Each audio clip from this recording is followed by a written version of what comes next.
Il y a environ 4,5 milliards d'années, en périphérie de l'une des innombrables galaxies que compte l'univers, se forme un système solaire semblable à une infinité d'autres. Après une très longue période de refroidissement et de transformation en tout genre, l'une de ces planètes, la Terre, devient le théâtre d'un phénomène absolument extraordinaire, l'apparition de la vie.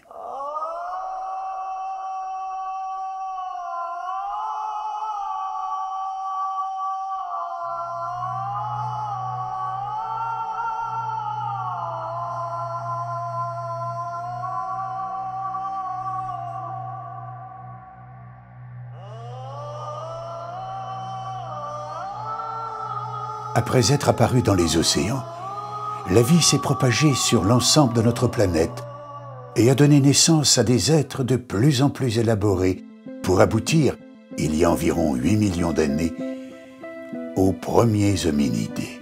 Dès lors, cet admirable processus qu'est l'évolution poursuivit son grand œuvre jusqu'à enfanter l'humanité, ou plus précisément, l'Homo sapiens sapiens, c'est-à-dire l'homme qui sait qu'il sait.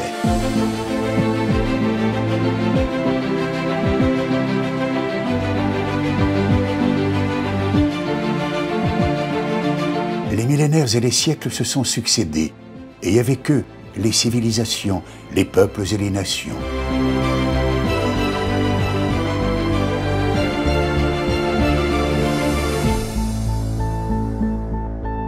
Mais en ce début du XXIe siècle, l'humanité, plus mondialisée que jamais dans son histoire, est dans l'impasse.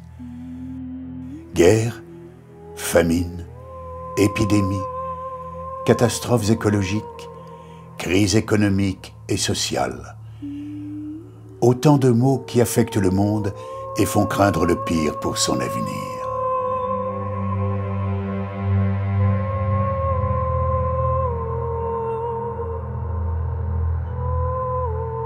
Pourquoi l'humanité en est-elle arrivée là? Parce qu'elle s'est considérablement éloignée de la nature, parce qu'elle est devenue beaucoup trop individualiste et s'est donné une orientation de plus en plus matérialiste. Ce faisant, elle s'est coupée des énergies auxquelles elle doit la vie, a affaibli son égrégore et s'est mise en opposition avec les lois qui régissent sa destinée. C'est ce qui explique en grande partie la crise généralisée à laquelle elle est confrontée.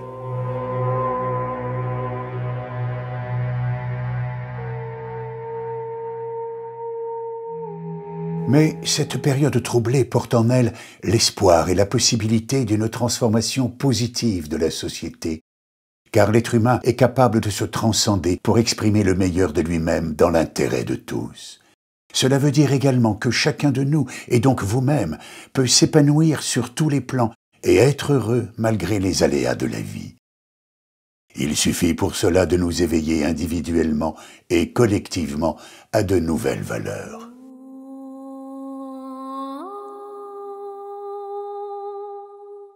Quelle que soit notre religion, si nous en suivons une, quelles que soient nos idées politiques, quelle que soit notre nationalité, en un mot, quelles que soient nos différences, unissons nos cœurs, nos esprits et nos âmes et créons ensemble un autre monde, un monde nouveau.